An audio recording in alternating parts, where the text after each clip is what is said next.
கர்த்தருடைய பிள்ளைகள் யாவருக்கும் ஆண்டவராகிய இயேசு கிறிஸ்துவின் நாமத்திலே என்னுடைய வாழ்த்துதலை உங்களுக்கு நான் தெரிவித்துக் கொள்கிறேன்.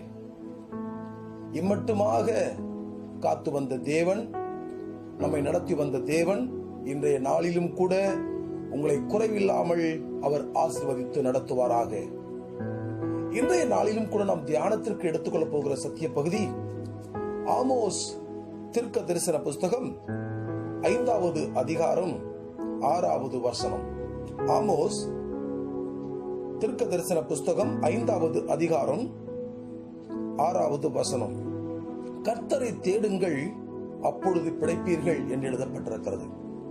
எனக்கு பிரியமுள்ள கர்த்தருடைய பிள்ளைகளே, உலகத்தில் மக்களுடைய விருப்பங்கள், வாஞ்சைகள், நான் எப்படியாவது பிழைத்திருக்க வேண்டும். எதை கேட்டாலும் யாரும் சொல்லக்கூடிய வார்த்தை, என் பிழப்ப நான் பார்க்கிறேன். எதுக்கு ஓடுறீங்க? என் பிழப்புக்கு. எதுக்கு சம்பாதிக்கிறீங்க? என் பிழப்புக்கு. எதுக்கு இவ்வளவு பிரயாசப்படுறீங்க? என் குடும்பத்துடைய பிழைப்புக்கு, என் பிள்ளைகளுடைய பிழைப்புக்கு, என் குடும்பத்தினுடைய பிழைப்புக்கு. இப்படித்தான் நான் பிழைக்க வேண்டும் என்று சொல்லித்தான் எல்லாரும் சொல்லுவார்கள். பிழைப்பு என்று சொல்லும் பொழுது உடல்நிலை சரியில்லாதவன், மரணத்துக்கு ஏதுவாய் இருக்கக்கூடியவன் பிழைத்துக் கொள்கிறது, அது ஒரு அர்த்தம். பிழைப்பு என்பது என்னன்னு சொன்னாக்க,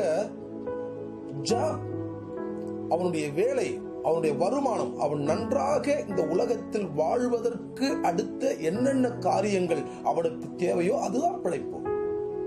ஒருவன் இந்த உலகத்தில் வாழ அவனுக்கு என்னென்ன அத்தியாவசியமான காரியங்கள் தேவையோ அதுதான் அவனுடைய பிழைப்பு.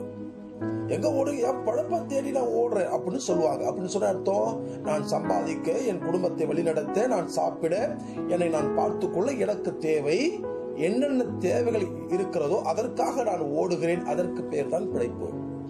இந்த பிழைப்புக்காக மனிதர்கள் பலவிதமான யுக்திகளை கையாளுகிறார்கள்.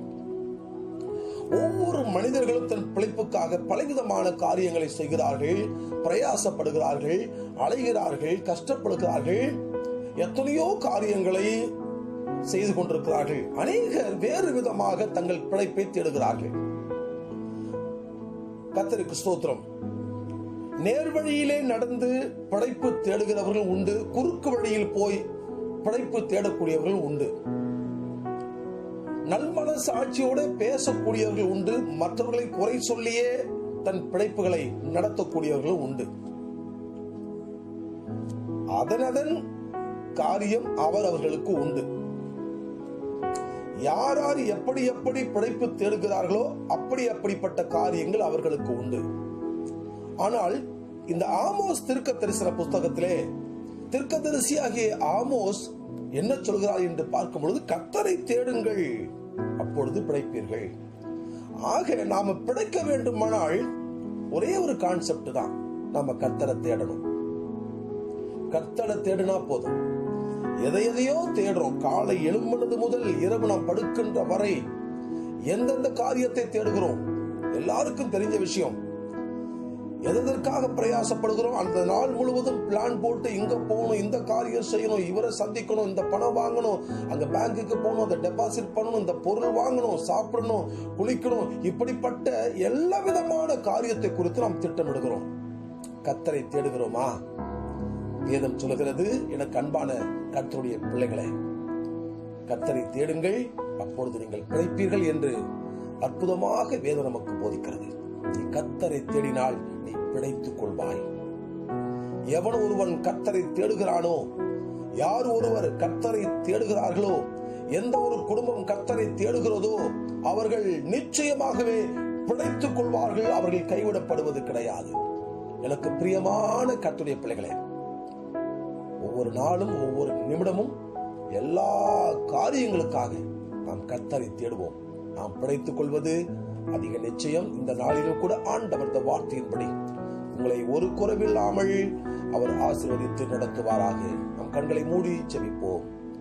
எங்கள் பரிசுத்தமுள்ள நல்ல ஆண்டவரே, கர்த்தருடைய நாமத்திலே அருமையான வேலைக்காக நன்றி செலுத்துகிறோம். தகப்பனே, தேவரே, இந்த நாளிலே எங்களோடு பேசின வார்த்தைகளுக்காய் நன்றி. கர்த்தரை தேடுங்கள், அப்பொழுது பிழைப்பீர்கள் என்ற வேத வார்த்தையின்படி உம்மை தேடக்கூடிய இருதயத்தை ஆண்டவர் எங்களுக்கு கொடுக்கும்படிக்கு ஜெபிக்கிறோம். பெரிய காரியங்களை செய்கிறார். இயேசுவின் நாமத்தில் ஜெபிக்கிறோம் நல்ல பிதாவே, ஆமென். அன்பானவர்களே, நல்ல ஒரு வார்த்தையை கேட்டோம் அல்லவா? நாளை காலை மீண்டுமாக நல்ல ஒரு வார்த்தையோடு உங்களை சந்திக்கிறேன். கர்த்தர் தாமே உங்களை ஆசீர்வதிப்பாராக. God bless you.